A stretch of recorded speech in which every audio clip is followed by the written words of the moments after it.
할렐루야. 여러분 잘 나오셨습니다. 날도 부시고 또 몸도 일주일간 일해서 얼마나 까라지겠어요. 근데 이 자리에 와 있는 것만 해도 큰 승리를 한 줄 믿으시길 바랍니다. 뭐 육체만 그렇습니까? 또 우리 마음도 그렇고 또 우리의 감정도 그렇잖아요. 어떤 사람은 또 집에서 막 한바탕 하고 온 사람도 있을 수 있잖아요.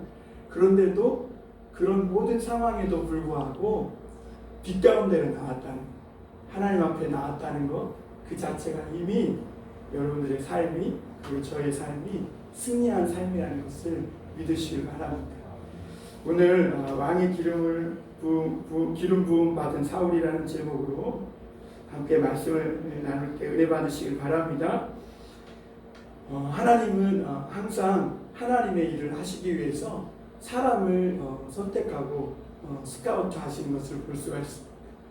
요즘은 코로나 때문에 경기가 열리지 않지만 그 미국의 메이저리그 그 경기를 보면 세 개의 나라 사람들이 와서 이렇게 경기를 하는데, 알고 보면 그 사람들을 세계 각지에서 숨어 있는 야구인들을 이렇게 선택하고 스카우트하기 위해서 사람들이 우리나라의 KBO 리그에도 와서 보고 세계 각 이렇게 경기에 가서 지켜본다고 합니다.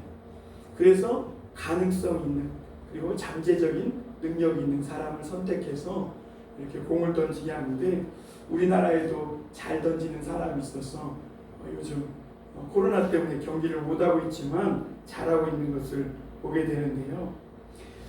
그런데 오늘 성경에서도 보면 하나님은 왕을 달라고 요구하는 그 이스라엘 백성들을 위해서 하나님이 사울을 계획하고 선택하고 그를 향한 그 큰 그림을 가지고 있는 것을 보여주시고, 사무엘을 통해서 이 사울이라는 사람에게 왕의 기름 부음을 부으는 것을 볼 수가 있습니다.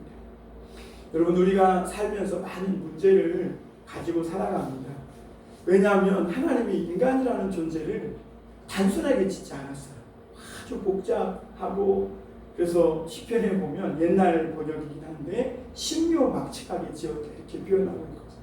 그러니까 사람이라는 존재가 굉장히 단순한 존재가 아니에요. 먹을 것만 있으면 되느냐? 그것도 아니에요. 또 뭐 환경만 좋으면 되느냐? 그것도 아니에요. 그러면 또 마음만 편하면 되느냐? 그것도 아니에요. 사람이라는 존재는 참 내가 내 자신을 봐도 다 알 수 없을 만큼 아주 복잡하고 미묘한 그런 존재거든요. 그래서 이 사람이 겪는 문제도 복잡합니다. 문제가 아주 내가 다 이해할 수 없을 만큼 인간들이 당하는 고난들이 참 복잡하게 그지없이 얽히고 설켜 있는 것을 보게 됩니다. 그런데 여러분, 우리가 알아야 될 것이 뭐냐면, 우리가 그 복잡한 속에서 만난 이런 문제들에 너무 집착하면 안 된다. 그 문제만 너무 집착하고 그 문제에만 매달려 있다 보면 더 큰 하나님의 그림을 못 보게 되는 것을 보게 됩니다.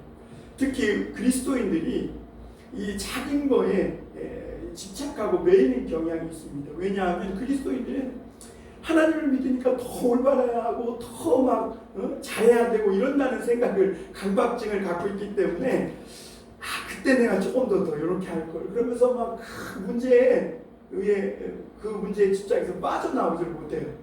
그런데 그러면 성공을 못한다 그래요. 빨리 그런 거 잊고 하나님께 맡기고 그 문제에서 빠져나와서 더 큰 하나님의 뜻을 볼 때 그때 성공할 수 있게 된다고 말합니다. 근데 그것은 하나님 믿는 사람뿐만 아니라 모든 사람에게 동일한 것 같아요.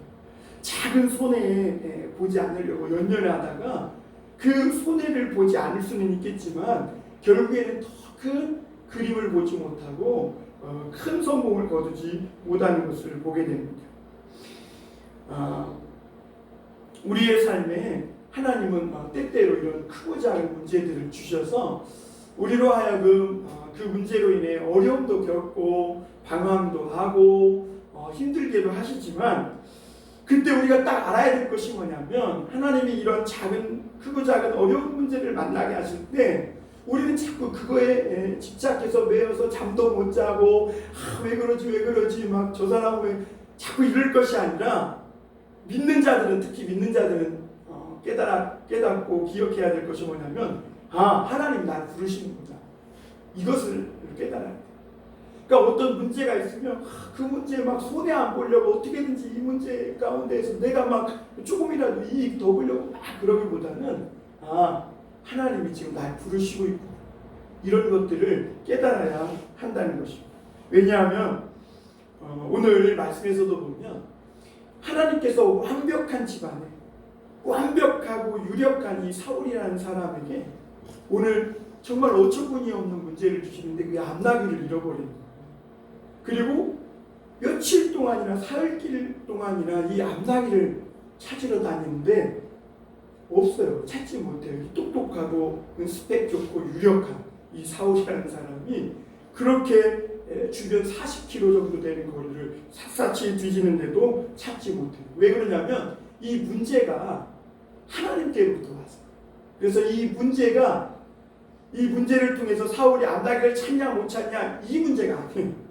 그래서 뭐 집안의 재산을 조금 더 더하고 잃어버린 재산을 다시 회복하느냐 이런 문제가 아니라 사울은 그 문제에 집착해서 암나귀를 열심히 찾으러 다니지만 찾지 못해서 속이 상하고 있지만 하나님은 이 문제를 통해서 사울을 부르시고 있는 거예요. 지금 이스라엘 백성들이 주변 블레셋 나라한테 엄청나게 시달림 당하고 있거든요. 그러니까 이 이스라엘 사람을 구원할 리더자로 세우려고 하나님은 큰 그림을 준 것입니다. 그런데 사울이 오늘 보면 앞부분에 보면 그걸 깨닫지 못해요. 그래가지고 막 여기도 찾으러 다니고 저기도 찾으러 다니고 이리 뛰고 저리 뛰고 막 날뛰지만 문제를 해결하지 못해요. 그런데 이 사울이 오늘 얼마나 똑똑한 사람이냐면 오늘 9장 1절에서 보면 이 사울에 대해서 뭐라고 얘기하고 있냐면 우리 1장 2절을 다시 1절 2절 9장 1절 2절을 다시 한번 읽어드리겠습니다. 베냐민 지파에 기스라 이름하는 유력한 사람이 있으니 그는 아비멜렉의 아들이요 수론의 손자요 베고라스의 증손이요 아비아의 현손이며 베냐민 사람이더라. 기스에게 아들이 있으니 그의 이름은 사울이요 준수한 소년이라.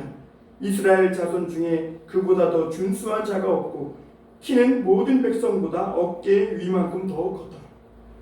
그러니까 이 사울이라는 사람은요 보통 사람들과 서면 딱 눈에 띄는 사람이에요. 왜냐하면 어깨 위만큼 크고 그리고 이 사울이라는 사람이 얼마나 완벽한 집안이었는지 오늘 그 고조 할아버지까지 소개되고 있는 것을 봐요. 그 누구누구의 현손이더라. 그러니까 이 사울의 집안은 할아버지는 경기도지사고 그의 증조 할아버지는 어디 군수고 그의 고조 할아버지는 무슨 장관이고 막 이런 거죠. 그러니까 완벽한 집안의 아들로 태어나 유력한 자 그리고 외모도 굉장히 준수합니다. 그래서 완벽한 뭔가 빠짐이 없는 흠이 없는 그런 사람 그리고 다른 사람들보다 워낙 탁월해서 누구 와서도 늘 이렇게 눈에 띄는 그런 사람이에요. 그런데 4절에 보면요 그런 사울이 아버지가 이제 그 집안에 암나귀를 잃어버리는 사건이 일어나서 아버지가 너 종을 좀 데리고 가서 암나귀를 찾아와 그렇게 말해서 4절에 보면 암나귀를 찾으러 갔는데 뭐라고 말씀하고 있냐면 우리 4절 한번 같이 읽어볼까요? 시작. 그가 에브라임 산지와 살리사 땅으로 두루 다녀 보았으나 찾지 못하고 살림 땅으로 두루 다녀 보았으나 그곳에는 없었고 베냐민 사람의 땅으로 두루 다녀 보았으나 찾지 못하니라. 그렇게 똑똑하고 유력한 집안에 그렇게 잘난 사울이라는 사람이 그 암나귀를 잃어버려서 찾으러 가는데 그것도 두루 다니며 샅샅이 찾는데 두루 다녀보았으나 찾지 못하고 그곳에 가봤지만 없었고 또 두루 다녀보았지만 찾지 못하고 그러니까 찾지 못하고 없었고 찾지 못해요. 이것은 이 사울이라는 이 사람에게 이런 문제를 주신 것은 이 사울을 부르시기 위한 하나님의 하나의 큰 그림이었는데 오늘 사울은 그럼에도 불구하고 이 잃어버린 암나귀를 어떻게 하면 다시 찾을까 그거에만 집착해서 암나귀를 사흘길이나 열심히 찾다가 5절에 보면 찾지 못하니까 뭐라고 얘기해요? 사울에게 야 돌아가자, 이제 포기하자, 그만하자, 이렇게 말하는 것을 볼 수가 있습니다.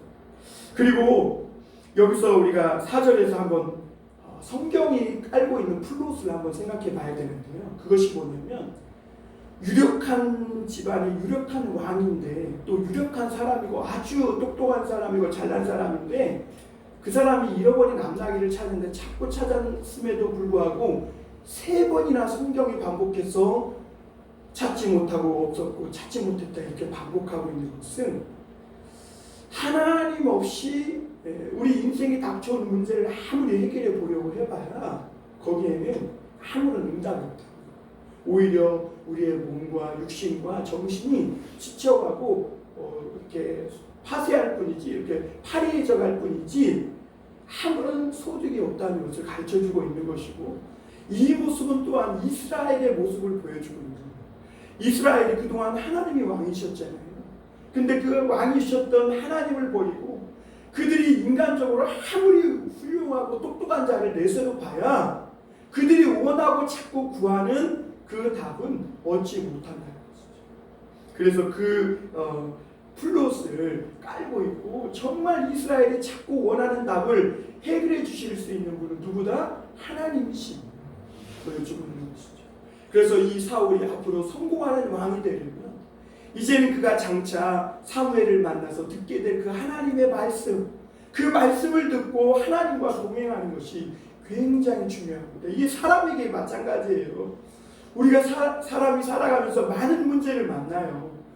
그런데 이런 문제들 속에서 우리가 막 배운 모든 지식과 경험을 동원해서 그 문제를 해결하면 해결할수록 오히려 더 미궁으로 빠져들어가는 때가 많아요. 오히려 작은 손에 어떤 작은 일에 집착해서 그것을 가지고 막 하다 보면 속상하고 감정상하고 부부관계 어렵게 되고 집안 힘들어지게 되고 교회도 힘들어 그렇게 되는 거예요. 근데 이제는 그런 문제들이 딱 생기면 다른 관점으로 보는 거예요. 다른 각도로 봅니다. 하나님이 나를 부르시는구나. 큰 그림을 갖고 계십니다. 이런 각도로 보기 시작하고 다르게 접근하기 시작하면 의외로 그 문제의 해결점이 너무너무 가까이 돼요. 그런데 우리가 그런 걸 모르고 자꾸 엉뚱한 것에 너무 작은 것, 조그마한 것, 감정적인 손에 한번 안 보려고 그거에 자존심 세우고 집착하다 보면 결국에 모든 것을 다 잃어버리게 되는 것을 보게 되는 것이죠. 여러분, 오늘 말씀은 앞서 이렇게 소개한 것처럼 이스라엘 백성이 왕을 요구하니까 하나님이 이스라엘의 가장 작은 이 지파인 베냐민 지파의 기스의 아들인 사울을 불러서 왕으로 세우는 이야기를 하고 있습니다. 사울은 아버지 암나귀를 찾으러 다녔지만 하나님이 자신을 향한 이런 놀라운 계획을 가지고 있는지 몰랐던 거죠. 그러니까 이 암나귀 잃어버린 그 문제에만 집착해 있었을 때 이 사울이 데리고 간 이 사원, 이 종을 통해 하나님의 사람을 만나게 되면서 자기 인생에 얽혔던 문제, 자기 일상에 얽혔던 문제가 해결되면서 그것으로 끝나는 게 아니라 자기를 향한 더 큰 하나님의 큰 계획이 있음을 알게 되고 그러면서 새로운 인생의 전환점을 맞이하게 되는 것을 오늘 말씀을 통해 보게 됩니다. 오늘 우리가 먼저 이 말씀을 통해 생각해 볼 것은 하나님께서 왜 베냐민 지파를 쓰셨나 하는 것입니다. 여러분, 물론 베냐민 지파를 제가 아주 유력한 집안이라고 사울의 집안을 소개해 드리긴 했지만 사실 이 사울의 집안이 사울이 속해 있는 이 지파인 베냐민 지파는 굉장히 작은 지파입니다. 우리가 창세기 말씀에서 봤던 것처럼 베냐민은 야곱의 막내 아들입니다. 그래서 한없이 사랑과 어떤 보호만 받고 자라니까 약했고, 그리고 형들의 시기를 많이 받다 보니까 이 베냐민 지파가 본래부터 많이 크고 성장하지 못했던 것을 보게 됩니다.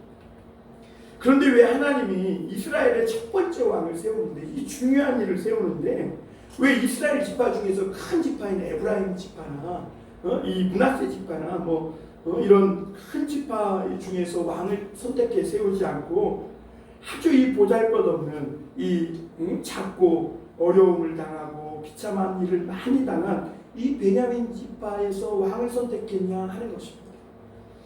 사사기에 보면요, 내전이 일어납니다. 베냐민 지파와 이스라엘의 나머지 11지파가 싸워요.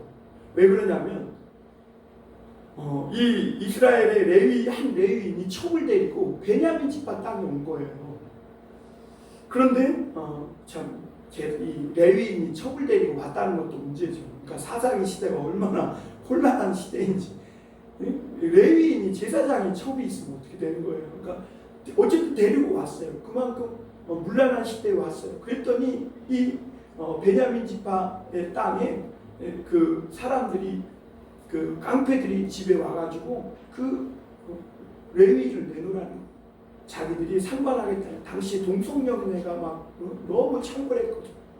그랬더니 이 베냐민 지파가 그걸 내주지 않고 결국에는 이 첩이 윤관을 당하고 죽고, 그렇게 되면서 레위인이 나중에 돌아와서 그 첩을 12조각을 해가지고 각 지파마다 그 시신을 뿌리는 이런 엄청난 일들이 벌이게 됩니다. 그러니까 토막살인이 옛날에 있었던 것을 우리가 봐요. 그러니까 성경 이야기를 들어보면 오늘날 이해 안 되는 일이 없는 것 같아요. 그런데 이것을 보고 이스라엘이 분노하기 시작합니다. 이게 너무하다는 것이죠.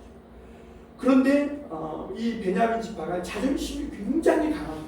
그래서 이스라엘의 나머지 지파들이 이 문제들을 자기들에게 맡기고 레위인을 내놓으라. 그런데 이 베냐민 지파가 왜 너희가 남의 일에 상관하느냐? 그냥 내주면 되는데 자존심을 부리면서 아주 큰 싸움이 일어나서 이 베냐민 지파와 11지파가 싸우면서, 물론 이스라엘 지파도 11지파도 많이 죽었지만 베냐민 지파는 거의 다 죽고 남자 600명만 남게 돼요. 엄청난 일을 겪게 된 거죠.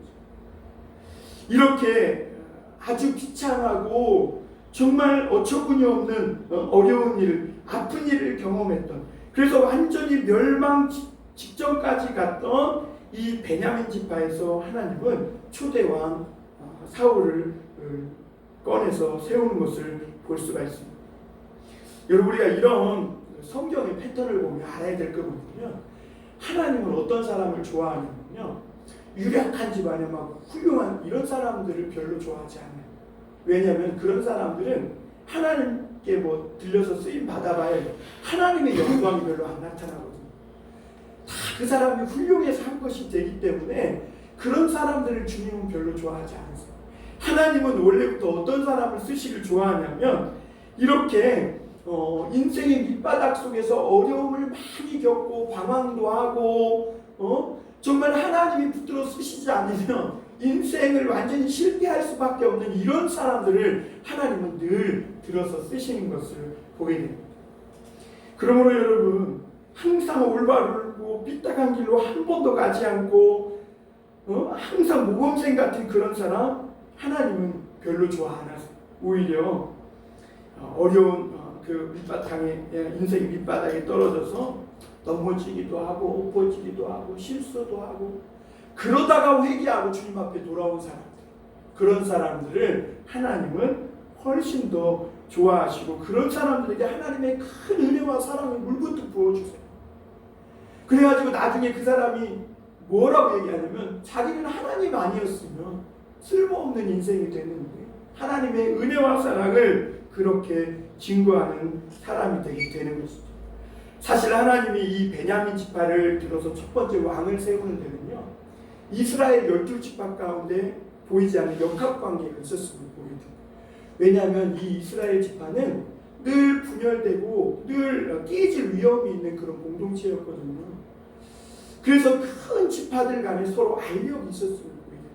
그랬기에 하나님은 그 큰 지파, 막 힘세고 그런 지파를 내려놓고 아주 미약한 지파에 들어서 하나님이 왕을 세운 것을 볼 수가 있습니다. 여러분, 우리 중에도 여러분 인생의 어려움을 겪고 아직도 자기는 인생의 밑바닥에 있다고 생각되는 사람이 있을 수도 있어요. 그러나 여러분 걱정하지 마시길 바랍니다. 하나님은 그런 어려움과 아직 인생의 그런 낮은 자리에서 때로는 방황하고 넘어지고 어떤 길이 정말 정로일까 고민하고 그러다 하나님 앞에 정신을 차리고 돌아온 그런 사람들을 더 좋아하신다는 것을 믿으시고 오늘도 내 삶에 당한 그 어려운 고민들 여러분 그 가운데에서 하나님을 발견하고 하나님의 뜻을 찾을 수 있는 그런 여러분들이 되실 수 있기를 주님의 이름으로 축원합니다. 여러분 바울 사도도 하나님께 이런 고백을 했어요. 나 같은 범죄자를 하나님이 어떻게 써주실 수 있을까 이런 생각을 했어요. 그러나 하나님은 그런 사람을 믿어주시고 그래서 그 은혜에 이 사도 바울이 너무 큰 감동을 받고 일평생 자기 인생을 하나님께 드려서 신약 성경의 3분의 1은 사도 바울이 다 써요. 그리고 사도 바울이 쓴 그 성경을 보면 고린도전서 보세요. 사랑장이 이 사도 바울에게 있잖아요. 스데반을 때려 죽인 폭도였던 사람을 잡아 죽이고 가두고 폭행자였던 이 사도 바울에게서 사랑장이 쓰여지게 된 것을 볼 수가 있죠. 하나님은 우리가 세상에서 큰 실패를 하고 큰 어려움을 겪을 때 그러므로 나는 가망이 없다 이렇게 스스로 자책하고 스스로 무너지고 낙심하라고 그런 길을 허락하시는 것이 아니라 오히려 그런 일들을 겪으면서 사람에 대한 이해의 폭을 넓히시는 거죠. 그래서 이 사울이 어떻게 보면 나중에 물론 결론적인 이야기는 하지만 실패하게 되는 이유가 뭐냐면 사울은 밑바닥에서 고생을 해본 적이 없거든요. 그러니까 사람을 이해하는 폭이 좁은 거예요. 그러니까 나중에 자기 밑에서 자기를 위해서 충성하고 싸우는 다윗에게 조금만 잘못할 때도 단창을 던져서 다윗을 죽이려고 하는 것을 보게 되죠. 그러므로 여러분 하나님은 오늘도 우리에게 그런 이런저런 크고 작은 많은 문제들 그리고 인생의 그 낮은 자리에서 여러 가지 어려움과 고생을 하게 하시면서 사람들에 대한 이해의 폭, 사람들에 대한 공감의 폭을 넓히시고 때가 되면 하나님이 저와 여러분들을 크게 들어 사용하시는 그런 사람들이 될 줄 믿습니다. 그러므로 여러분 오늘 우리가 어떤 인생의 어려운 문제들을 만날 때 또 한 가지 생각해 봐야 될 것이 뭐냐면 관점을 바꿔야 합니다. 오늘 3절에 보면 이 사울은 암나귀에게서 이렇게 집착해서 마음을 떼지 못하는 것을 볼 수가 있어요. 오늘 말씀을 보면요, 하나님은 사울에게 그 사무엘을 통해서 사울에게 여러 번 네 암나귀를 찾았다고, 네 암나귀를 찾았다고, 네 암나귀를 찾았다고 여러 번 말씀하세요. 그런데 이 사울에게는 아직도 암나귀 막 잃어버린 암나귀 집착돼. 그러니까 막 뭐만 누르면 암나귀만 나오는 거예요. 그거에 대해서 벗어나지 못하는 거예요. 그만큼 하나님을 신뢰하지 못하고 하나님이 그렇게 암나귀를 찾았다고 하는데도 그 의미를 깨닫지 못하고 있는 것이죠. 사실 이 사울이라는 뜻은요, 구하여 얻은 자라는 뜻이에요. 그러니까 이스라엘 백성들이 하나님께 구하여 얻은 자라고 이렇게 그런 의미를 갖고 있고, 그리고 앞서 말씀드렸던 것처럼 이 사울은 정말 결격사유가 없는 그런 완벽한 사람이에요. 그럼에도 불구하고 그는 잃어버린 암나귀에서 그 집착을 벗어버리지 못하고 종과 함께 이 암나귀를 찾다가 결국에는 포기하고 돌아가려고 하는 것을 볼 수가 있습니다. 그때 오늘 사환이 그의 생각을 바꾸는 놀라운 말을 하는 것을 볼 수가 있습니다. 5절에서 이 사울이 야 이제 포기하고 돌아가자, 이제 암나귀는 고사하고 아버지가 우리 걱정하시겠다 이렇게 해서 이제는 돌아가려고 합니다. 그때 6절에 보면 사환이 이렇게 말합니다. 그가 대답하되 보소서 이 서금에 하나님의 사람이 있는데 존경을 받는 사람이라 그가 말하는 것은 반드시 다 응하나니 그리로 가서 가사이다 그가 혹 우리가 갈 길을 가르쳐 줄까 하나이다 하느니라.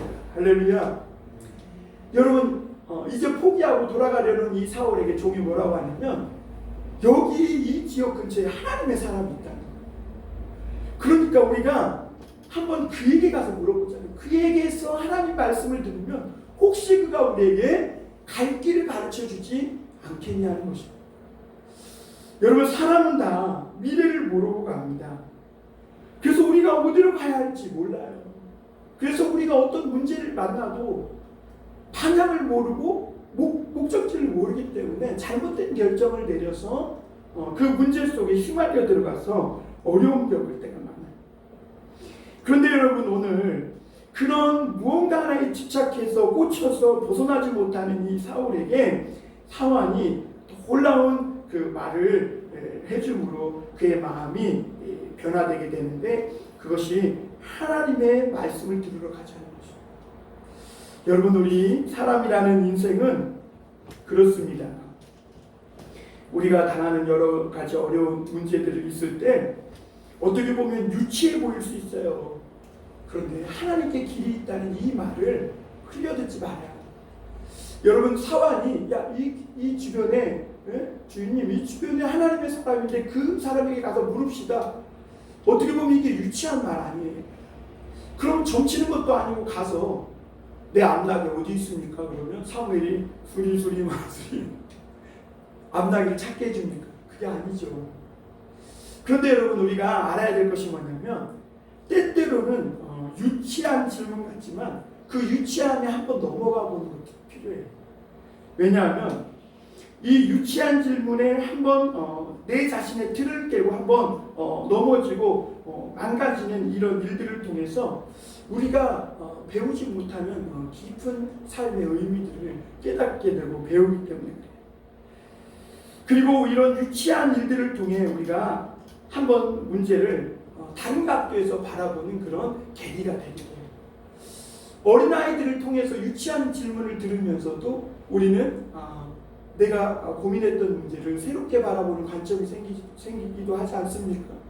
그러므로 여러분 우리가 다른 사람의 말을 듣는데 조금 귀를 기울이는 것이 필요합니다. 나와 가까운 아내의 말을 좀 듣고 또 자녀들의 말을 좀 한번 들을 필요도 있어요. 이제 우리 아는 그 목사님이 이제 은퇴하고 횡성에 가셨는데 그 목사님이 대단하셨어요. 고집이. 저 고정리에 사시는 분인데 성산면 고정리에 사시는 분. 그분이 고집이 아주 대단하고 막 한 길밖에 모르는 분이었거든요. 근데 그분이 요즘 우리 후배 목사님들에게 만나면 늘 하는 말이 목사들이 자식 말도 좀 들어야 된다. 왜냐하면 자식도 이제 커서 볼 줄 알기 때문에 너무 자기 고집 피우지 말고 귀를 열어서 자식 말도 좀 듣고 아내 말도 좀 듣고 그래야 된다. 그래야 목회가 또 자기가 돌아보면 풍성하지 않았겠나 이런 생각을 한다고 그렇게 얘기를 하세요. 여러분 그래요. 우리 삶이 무언가 더 풍성하고 하나님이 원하시는 내가 정말 가야 할 그 길을 배우려면 누군가에게 들을 수 있는 들을 길을 열어놓고 그래서 그런 말들을 통해서 내 인생의 어떤 문제를 다른 각도를 봄으로 말미암아 그 속에서 하나님의 뜻을 큰 그림을 발견하는 것이 좋아요. 근데 오늘 사울은 또 한 번 자존심을 세우는 것을 보게 되는데 뭐냐면 하나님의 선견자들에게 가서 물을 때는 예물이 필요한데 우리에게 먹을 것이 다 떨어졌지 않느냐. 여러분 하나님은요 그런 예물 받고 말씀을 해주시고 이런 점쟁이가 아니세요. 하나님께 가져올 때 그냥 와도 돼. 자존심 부리고 예물 없으면 못 가고 그럴 필요가 없는 거예요. 하나님은 누구나 와서 하나님께 묻고 하나님을 통해서 자기 인생의 어떤 길을 발견하고 그래서 새로운 인생을 찾고 새로운 삶을 사는 것을 하나님은 굉장히 좋아하는 분이세요. 그런데 오늘 사울이 이 체면과 자존심 때문에 또다시 한번 포기할 때 이 사환이 뭐라고 그래요? 자신의 손에 은 한 세겔 4분의 1이 있다고 하면서 빨리 우리 하나님의 사람에게 가자고 독촉을 하기 시작합니다. 여러분 우리가 동반자가 중요한 것 같아요. 나와 함께 있는 사람이 누구? 우리가 누구를 만나느냐 이 굉장히 중요합니다. 여러분 우리가 이 싸움박질하는 사람을 만나면 나도 깡패 되는 거예요. 내가 도박하는 사람과 같이 있으면 도박하는 거예요. 내가 술 먹고 담배 피는 사람과 있으면 나도 술 먹고 나도 담배 피는 그렇게 되는 거예요. 그러나 내가 이 선한 일을 하는 사람과 함께 있으면 선한 일을 하게 되는 거예요. 내가 하나님을 찾고 구하는 사람들과 함께 있으면 내가 그런 사람이 돼요. 여러분 우리가 이 모임이라는 것, 이 공동체로 모여서 예배 이게 굉장히 중요한 거죠. 그래서 여러분 우리가 하나님 앞에 하나님이 쓰임 받는 그런 기름 부음 받는 사람이 되려면요, 하나님을 믿는 사람들과 함께 모이는 이 교회 생활을 원만히 할 줄 알아야 돼요. 여러분 세상에서요 규모가 잡히지 않은 사람들은요 교회 생활을 원만히 못합니다. 왜냐하면 그런 데 길이 나이지 않기 때문에. 사실 이 목사들에게 때때로 어떤 사람들이 상담하러 옵니다. 그러면서 자기가 사기당했다. 그러면서 어떤 어려움을 토로해요. 근데 그런 사람들의 이야기를 들어보면요, 왜 그 사람이 사기에 빠지냐면 늘 그 사람은 그런 삶을 살아왔어요. 그래서 그런 결정을 내릴 수밖에 없도록 살아왔어요. 그래서 그런 결정을 내리고 결국에는 사기에 빠지게 되더라고요. 그러니까 결론은 그거예요. 우리가 왜 그런 결정을 내리냐면 그런 삶을 살아왔기 때문에. 주변에는 늘 그런 사람이 있는 것이죠. 여러분 우리가 내 옆에 있는 사람이 누구냐라는 것이 중요합니다. 여러분 많은 목사님들이 만남의 축복을 구하라고 이렇게 말하는데 어느 정도 일리 있는 말씀입니다. 우리가 누구를 만나느냐가 굉장히 중요합니다. 이 사울 옆에 있었던 이 사환으로 인해 그가 결국에는 사무엘 앞에 가서 사무엘을 만나게 되고요. 사무엘을 만남으로 인해서 그의 인생에 하나님의 큰 계획이 있음을 발견하게 되고 그가 이스라엘의 큰 초대왕이 되어서 이 블레셋으로부터 이스라엘을 구원해내는 그 역할을 감당하게 됩니다. 암낙이 찾으러 갔다가 이스라엘을 되찾아오는 그런 큰 일을 감당하게 되는 것을 볼 수가 있습니다. 여러분 오늘 이 사환의 이 한마디가 우리의 마음에 깊이 있게 와닿지 않습니까? 우리 갈 길을 가르쳐 줄까 하나이다. 여러분 오늘도 우리는 우리가 알 수 없는 미래를 가야 하기 때문에 망설이고 두려워하고 그리고 쉽게 포기하고 오늘도 내가 무언가를 열심히 해야만 하지만 그거에 대해서 어떤 구름 조각만한 증거조차 없을 때 우리는 쉽게 낙심하고 맙니다. 그런데 여러분 그럼에도 불구하고 우리가 그런 길을 계속 가서 무언가 하나님이 원하는 목적지에 이르려면 하나님의 말씀을 듣고 그 말씀을 통해서 우리가 우리 인생을 다른 각도로 바라보는 이 훈련들을 하셔야 될 줄로 믿습니다. 오늘도 여러분 이 사울의 이 생각을 바꾼 이 사환의 이 한마디, 그가 우리에게 갈 길을 가르쳐 줄까 하사이다. 여러분 하나님의 말씀을 듣는 것이 이만큼 중요하다는 것을 우리가 깨닫게 되죠. 열심히 살려고 하고 열심히 노력해도 인생의 문제가 풀리지 않을 때 우리는 반드시 기억해야 할 것이 하나님이 나에 대한 더 큰 계획을 더 높은 생각을 가지고 있구나라는 것을 잊지 마시고 하나님 말씀 듣기에 주저하지 않는 저와 여러분이 되기를 바랍니다. 마지막으로 우리 한 가지 더 볼 것은 사울이 결국 이제 드디어 사환과 함께 사무엘을 만나게 되는 장면입니다. 여러분 이 부분을 통해서 한 가지 생각해 보는 것은 왜 하나님은 사울에게 직접 말씀하지 않고 사무엘을 통해서 말씀하실까? 사실 우리는 사람의 입을 통해서 하나님의 말씀을 듣는 것보다 하나님이 내게 직접 막 계시를 보여주고 꿈을 환상을 이게 더 좋아하잖아요. 그런데 여러분 제가 교회 생활을 오래 해보니까요, 교회에서 나는 하나님과 직통이야 이러면서 막 자기가 하나님의 음성을 들었다, 영적으로 막 하나님의 환상을 봤다 이러고 날뛰는 사람들은요 사실 교회 쫓아내야 돼요. 그런 사람들은요 교만해서 아무 쓸데없어요. 여러분 사실 하나님은요 이 성경으로 또 사람의 입을 통해서 말씀하게 하세요. 이 하나님이 왜 그렇게 하시냐면 하나님은 하나님의 뜻을 보여준 한 사람의 입을 통해서 말씀하시는데 그것을 통해서 하나님이 무엇을 우리에게 가르쳐 주시냐면 겸손과 순종을 가르쳐 주세요. 여러분 사람은 누구나 다 부족함이 있어요. 연약함이 있어요. 그럼에도 불구하고 하나님이 그 사람을 통해서 하나님의 뜻을 보여주고 들려주는 것은 우리 모든 믿는 자들에게 겸손을 깨닫게 해줍니다. 여러분 그리스도인들에게 이 하나님의 말씀을 받는 데 있어서 가장 중요한 것이 겸손입니다. 여러분 우리가 나는 그래도 잘 듣는 편인데 겸손한 편인데 이렇게 생각할지 모르지만 자기 자신을 정말 세밀하게 들여다보면 우리 사람이 얼마나 교만한지 다른 사람의 말 듣기를 싫어하는 사람인지 아세요? 뭐 심지어 부모님 말씀도 네네 알았어 그러지만 돌아서는 어떻게 아유 그것도 그게 인간이에요. 그러니까 사람은 누구의 말을 잘 듣기 싫어하고 굉장한 이 교만이 죄의 본성으로 우리 마음에 이렇게 웅크리고 있는 것을 보게 되죠. 그래서 여러분 하나님은 하나님이 쓰시는 사람으로 만들기 위해서 사람의 입을 통해서 하나님의 말씀을 듣게 하시고 순종하는 훈련을 먼저 하신다는 것을 기억하시길 바랍니다. 오늘 사울도 이 사무엘을 만나서 하나님의 말씀을 들을 때 시작은 좋았어요. 어찌 나 같은 자입니까? 우리 베냐민 집안은 가장 작고 그 중에서도 우리 집안은 아무것도 아닙니까? 하면서 굉장히 겸손하게 시작을 합니다. 그래서 하나님은 그 사울을 기뻐합니다. 그래서 그에게 사무엘을 통해 기름을 붓습니다. 그러나 사울의 이 겸손과 순종이 오래가지 못합니다. 왜냐하면 아까 말씀드렸던 것처럼 이 사울은 밑바닥에서 고생해보질 않을 거죠. 다른 사람들을 이해하고 공감하는 그것을 배우지 못했거든요.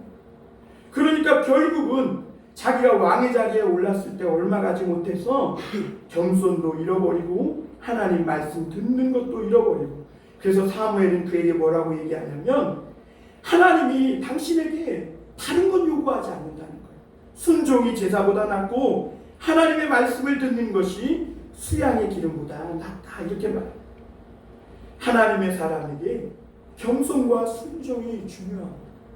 하나님은 오늘도 연약하고 부족한 자들을 인생의 밑바닥에 있는 자들을 하나님께서 들어 쓰시는데 그런 사람들에게 기름 부어 쓰시는 이유가 뭐냐면 오래도록 롱런으로 하나님의 뜻을 행하며 온전하게 쓰임받게 하는 사람이 되게 하시기 위함입니다.